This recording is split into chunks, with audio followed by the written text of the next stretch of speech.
fight back, don't fight back. What should you do?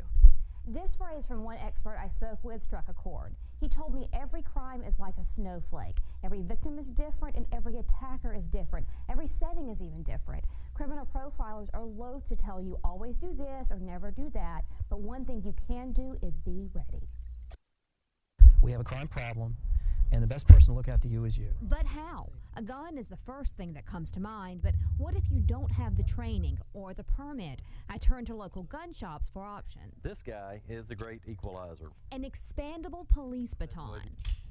And now I have this far, and you can back off or we can make life really difficult. Get some basic training and go for pressure points. You can also do damage with this little guy, a tooled metal billet. Doesn't feel like a whole lot. No, it doesn't. But placed properly, all I need to do is hit right into here. It's called the brachial plexus. There's an entire nerve center here that'll paralyze that right arm inside of the face. Pressure points also the key to this weighted flashlight. And pulled, slap, and over.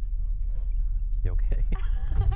And that's only partial, literally, what I can do. What about pepper spray? It can immobilize an attacker for a half hour, but if you use it outside, there's a better than even chance it will blow back on you. What you have to do is get yourself sprayed by it. Under the guidance of a certified trainer, and test your pepper spray once a month to make sure it works. Another option, stun guns. Press the unit up against your attacker and give him a 1 to 2 second jolt, which should cause him to fall on the ground and flop around like a dead fish. So what's the difference between a stun gun and a taser? Taser fires the 2 barbs.